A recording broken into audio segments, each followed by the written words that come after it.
Hey there, Dave Paulides.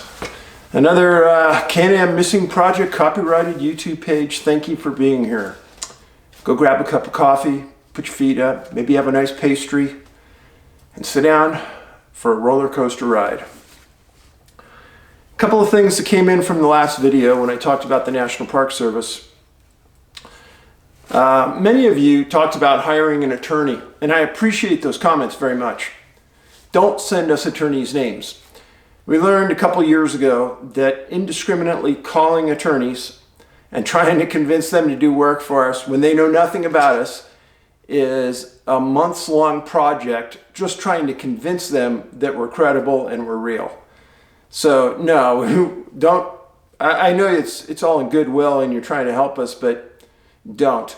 The majority of the law firms that were referred to us are politically affiliated and are more into the deep politics. So we're looking for somebody that's really a First Amendment, Second Amendment kind of attorney that's willing to go and fight for a real cause.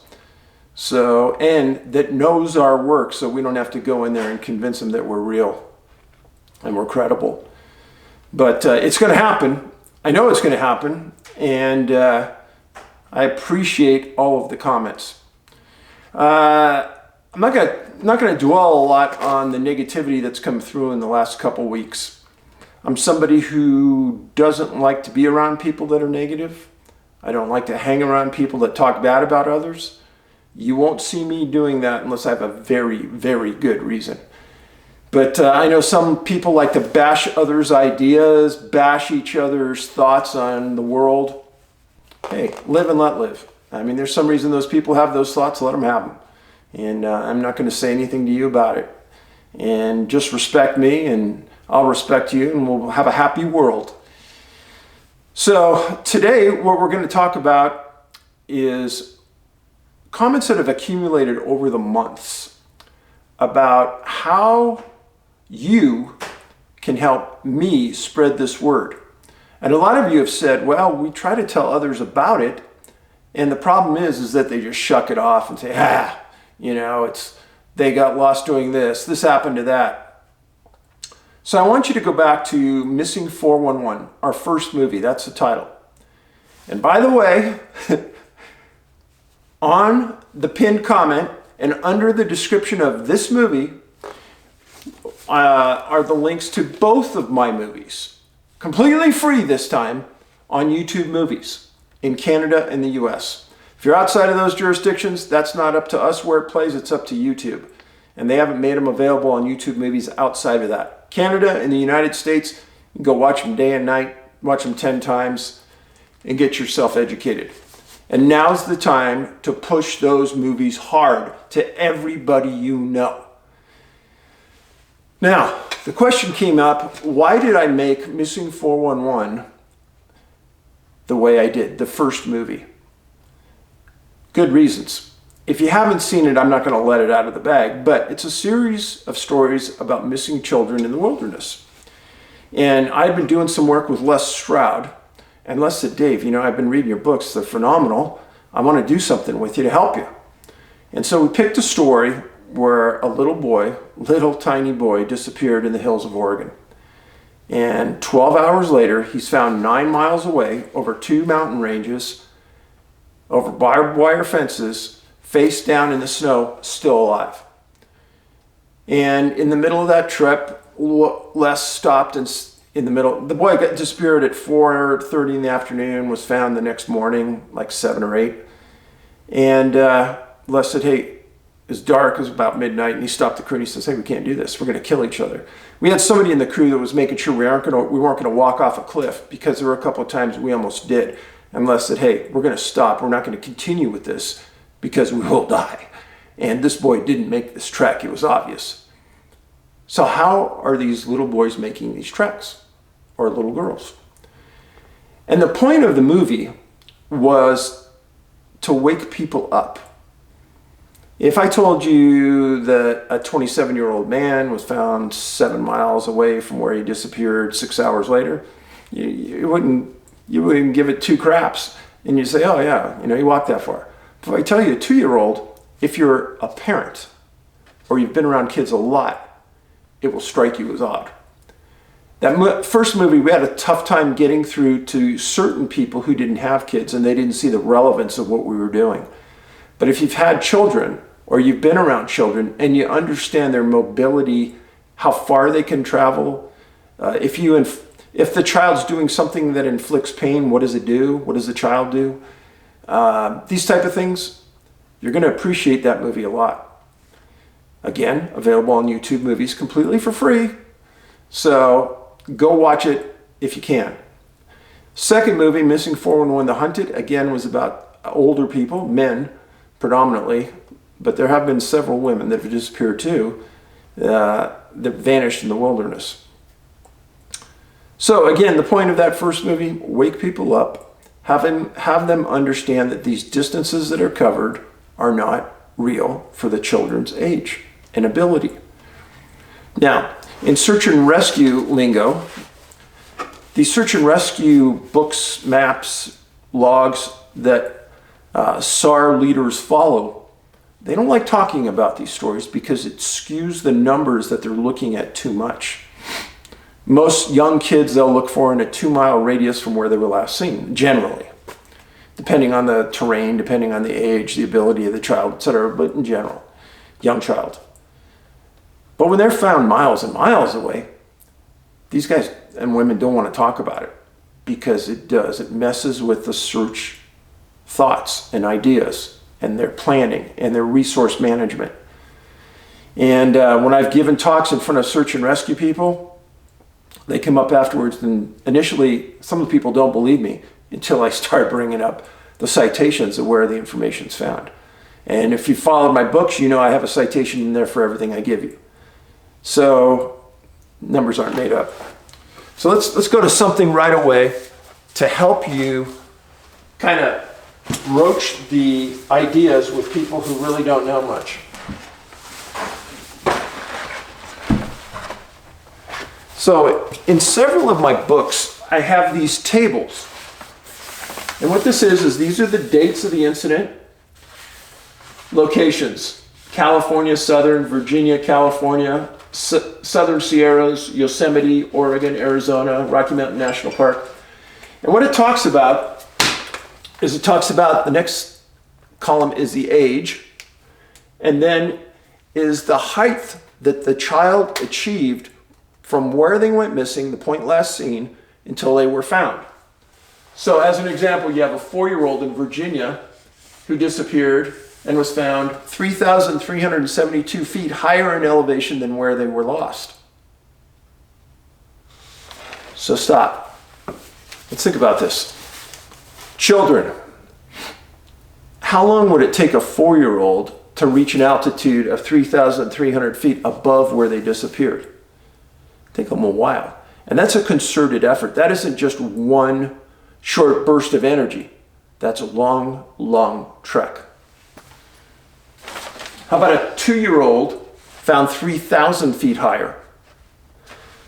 So if you're a parent and we just put your kid in the dirt and you disappeared, what would a 2-year-old do?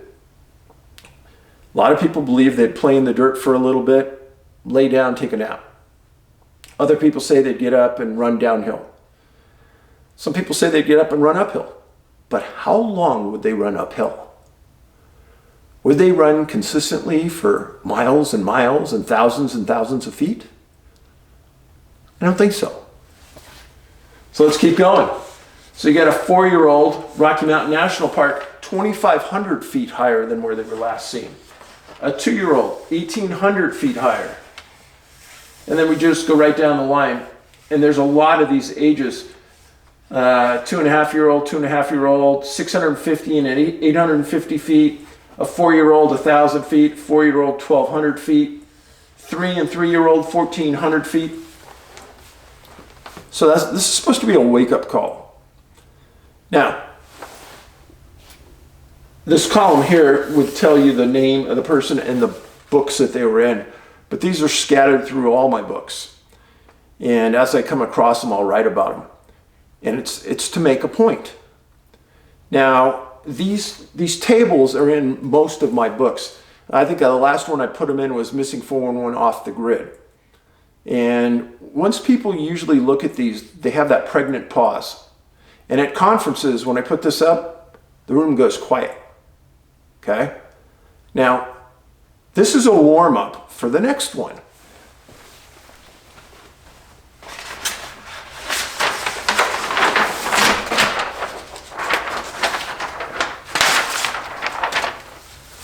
Okay, so these are victims that disappeared, and they were found a distance away from the point last seen.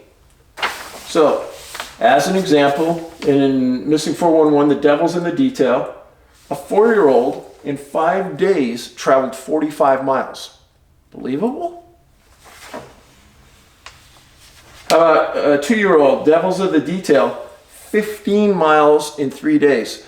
That means on average, that child is traveling 5 miles a day at 2 years old.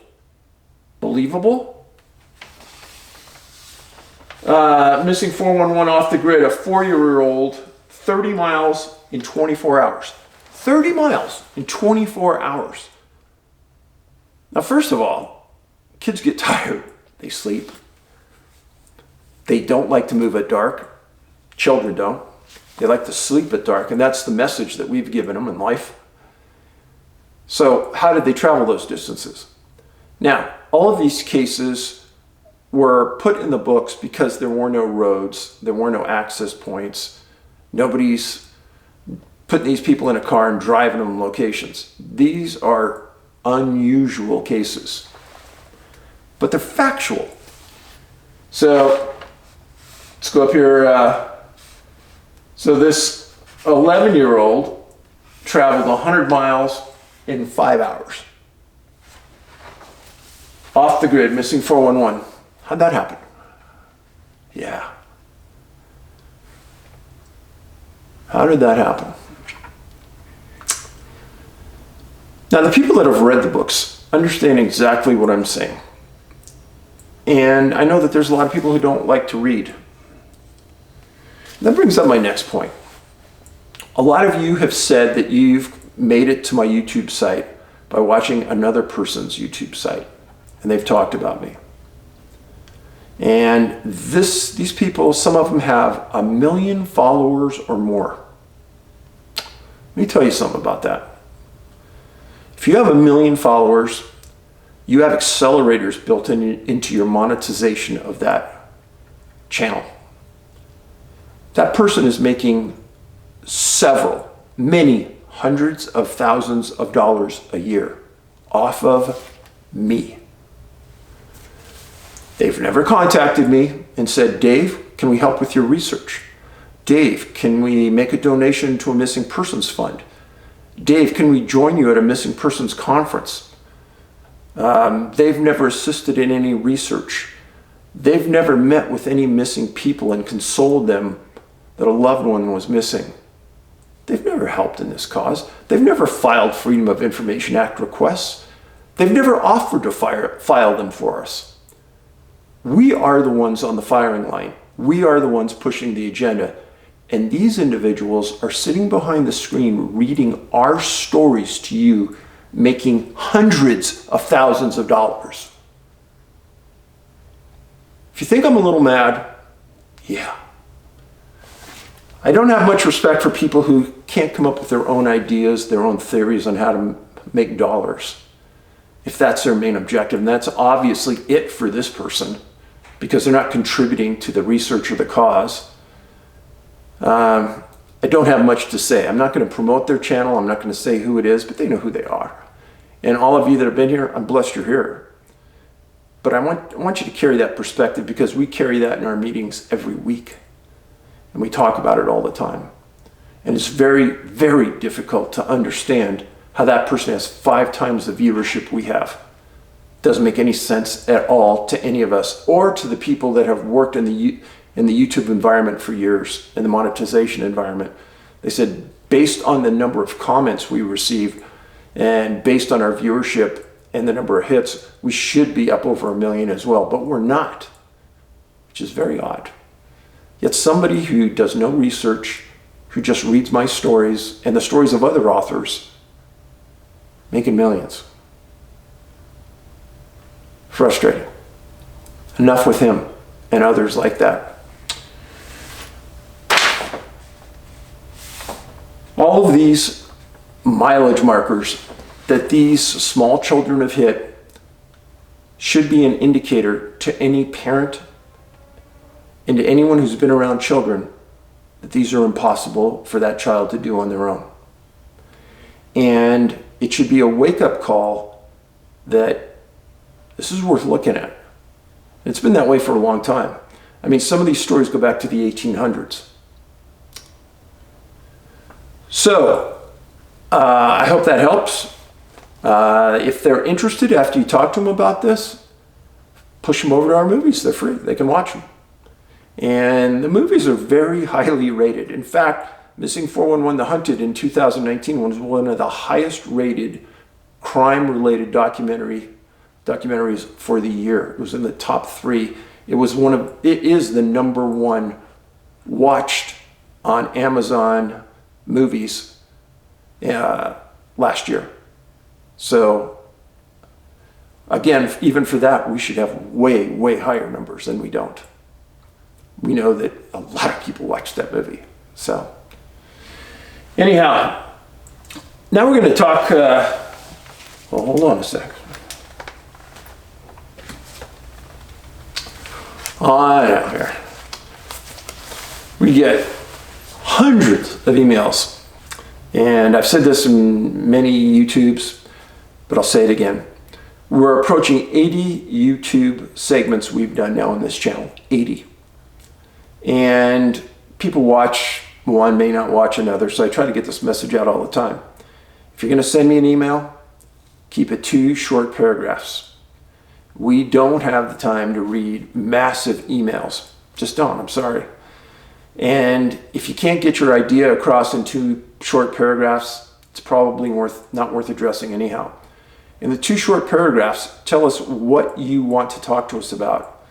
And if we are on that path, we will tell you, yeah, we're interested. Please send us a long email about it. But don't be offended. I mean, we have a limited amount of time every week, and we're trying to make progress on this, and we are. And a lot of it is with your help. So I appreciate the emails, but just keep it short. Thank you. Now, before we get going into this next segment, I hope you guys have watched the YouTube we made about Dr. McGrogan across from Vail Resorts, where he disappeared. It was one of my first YouTube videos because it kind of relates to what we're going to talk about next. And the first story has to do with a woman that was a teacher in Vail. And Vail is a ski resort in Colorado, west of Denver. It takes about an hour and a half, 2 hours to get there without heavy traffic. But on January 16th, 2018, a man named George Zhang, Z-A-N-G, was found in Gore, G-O-R-E, Creek that runs through Vail. If you've never been to Vail, really pretty place. Has a creek. Sometimes it's a large creek, but generally you could walk across it that flows right through the middle of town. It's almost like a little village in Bavaria. And yeah, George was a graduate at the University of Northern Colorado. And for 40 years, he worked in a restaurant in Vail. He was known around the city. Well, as some people were going up and down a chairlift at Vail Resort, up chairlift number 8, they saw a body in the creek. They notified the police. They went out. They recovered George's body in the creek. Again, January 16th. It's freezing outside. And they said that there was ice around the body. He had a slight cut on his nose. And the police made it a point to say there was no foul play. They found his sunglasses upstream from the body. Now, what does that tell me? That tells me that he was probably there in that area while the sun was out, because he still had his sunglasses with him. And he didn't need his sunglasses when he worked inside in the restaurant. But they don't know when he disappeared. They just found his body in the creek. Now, this isn't the first time that they found a body in Gore Creek in Vail. And if you stood in Gore Creek and you looked up the mountains, you'd be looking at the area where McGrogan disappeared. But Gore Creek has a history of bodies showing up there unknowingly. Now, in George's case, there was no cause of death given out. This was 2 years ago. And they suspected that he drowned. But they don't know, or they're not saying. Now, let's fast forward 11 months. November 1st, 2018. Well, first of all, I should respect George. George Zhang, he was 60 years old, January 16th, 2018. 40-year employee of a restaurant. Found in a creek, ice around the body, sunglasses upstream, body below chairlift 8. So, November 1st, 2018, they find a body. But backtracking, Margot Khalili, 26-year-old teacher in Vail, was attending a Halloween party on October 31st. And at 10:30, she left the party in Vail, took the Vail bus, which a lot of people do. She got off, and she never made it home. The next morning, she's called in as a missing person to Vail police. And they start searching the area. And at about 2 p.m. on November 1st, in Gore Creek, next to a place called Bighorn Park, they found her body. The location was upstream from where she got off the bus. Where she got off the bus and where her body was found, specifically where her body was found, is not in the direction that her residence was. It had snowed that night that she disappeared, so all the tracks going to and from the creek were wiped out. The police listed her death as suspicious but no foul play. Now you're going to notice that when police come up with a body under weird circumstances, they may say it's suspicious, but right away to quell the community, no foul play. How do you know?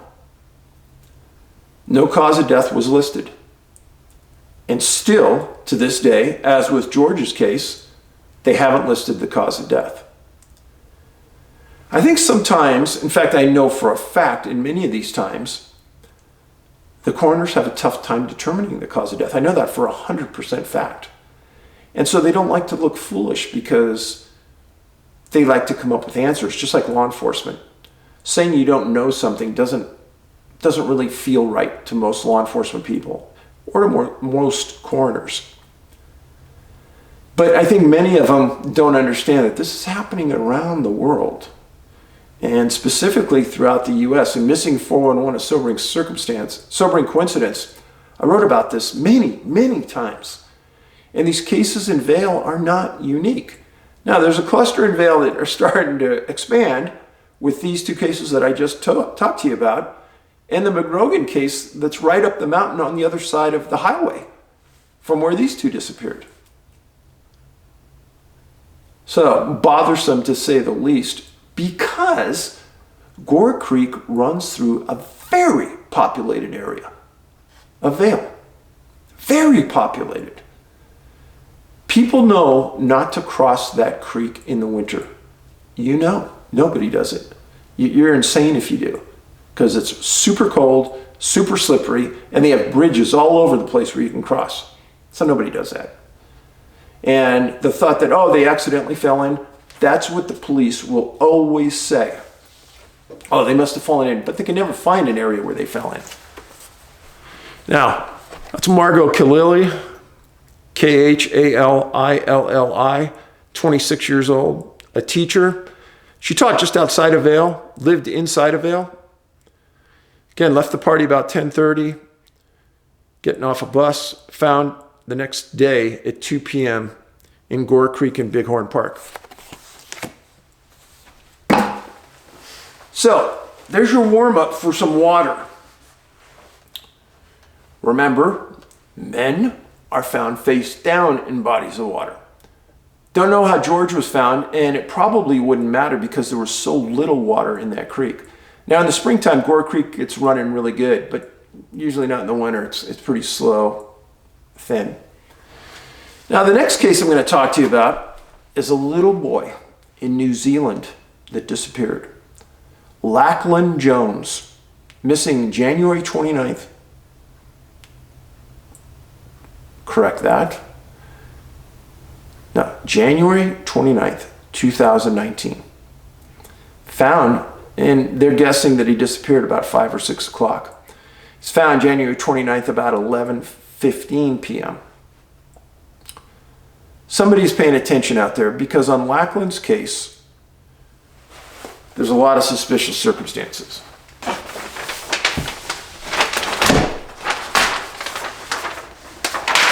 There's Lachlan.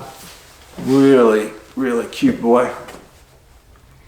He lived on a street called Salford in a city, and I know this is a weird coincidence, city called Gore, G-O-R-E.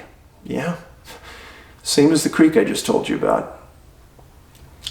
Now, the day he went missing, he was wearing a bright yellow day glow vest and diapers.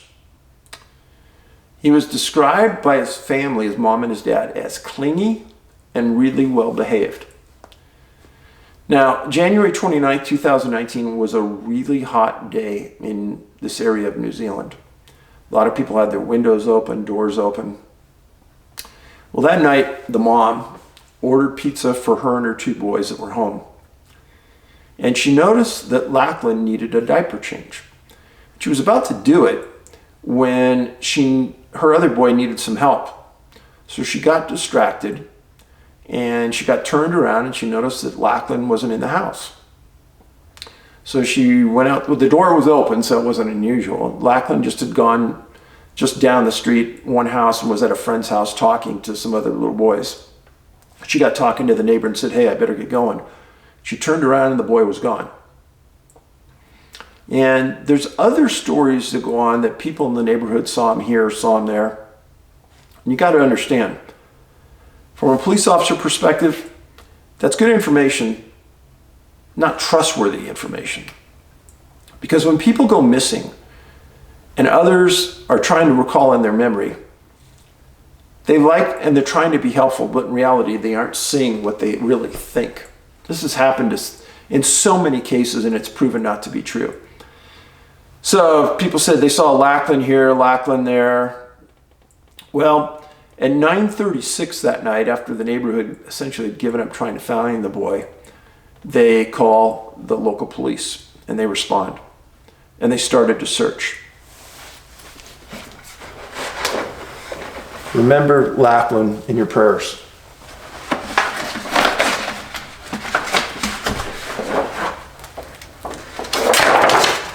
Okay, so the red dot is Salford Street. Now, the police have never said the exact address on Salford Street that the boy lived, but they did live on Salford Street. So as they're searching, and the mother had searched all the way up the neighborhood, had gone all the way around, looked, didn't find him. Remember, bright yellow day glow vest. You're not going to miss that. 11:15 p.m., Lachlan is found in this oxidation pond, face up, deceased. The road is all gravel. Lachlan wasn't wearing shoes, had a full diaper. At autopsy, the coroner made it a point to say there was no scratches and no marks on the feet. Now, not only did Lachlan maneuver 1.2 kilometers from his home to the point they think he went in the water, but he also made it over a 1.8 meter fence that surrounded the water. Also at autopsy, they said that the boy had no marks on his body. 3 years old. How does he get over a fence and not have any scratches from falling on the other side? Or throwing his body up and grinding over the top of the fence? How does he have no marks on his feet?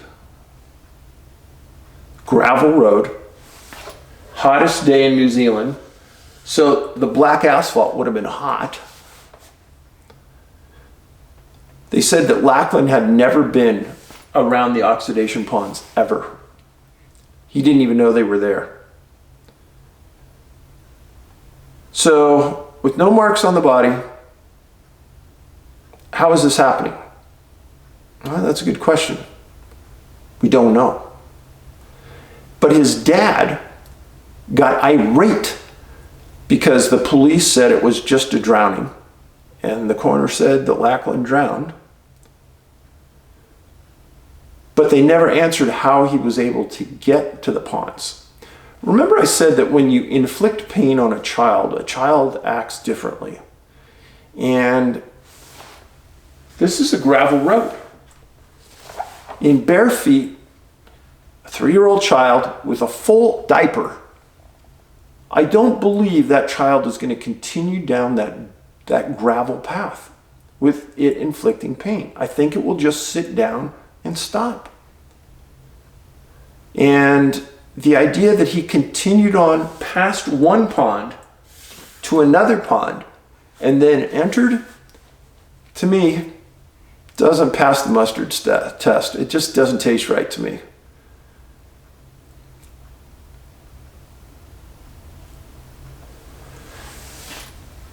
So from here to here is from here to the second pond was 700 meters. And why would he pass that first pond? So it doesn't make sense. Now, the Madura River is right here. There's a lot of water. People never heard anything. People never saw him go in the water, as is the case in every one of these incidents I've ever written about. Nobody ever sees the entry point. Nobody ever sees the victim near the water. Important points. If Lachlan managed to make that distance on his own, in a full diaper, then canines should have tracked that boy from the get-go, because fecal matter, urine, should have been dripping down that entire way. Yet I read everything, and I never read anywhere that a canine tracked him. I did read that a canine officer is the one that found the body when they were searching, but it wasn't on a track scent. Now, I can understand why the dad's irate. And since that time, they've built stronger, bigger, higher fences around the ponds. But for me, a 3-year-old boy going over a 1.8 meter fence, each meter has about 3 feet to it, so you can kind of get a judge. It's about 5 feet 11 inches. That's how tall this wooden fence was. And he thought that he got over it. I don't believe it. But those are the cases that I want you to think about. And New Zealand has had a rash of missing people in the last couple years. I'm well aware of it. And it's one of those countries that's on my list. I've been to Australia, and my next stop is probably New Zealand, in that part of the world. And it being an island intrigues me greatly. So thank you very much for watching my channel. I always ask you to give me a thumbs up if you can. Please post this on every media source you can find. Even in response to articles that you see about missing people, it always helps if they know that there's an outlet where they can turn there's credible information. Thank you. Thank you for your unstoppable support that I see on various sites, you guys posting and defending our work. And, you know, we are friends. This is our world, and we have to support ourselves. Thank you very much for your time. See you soon.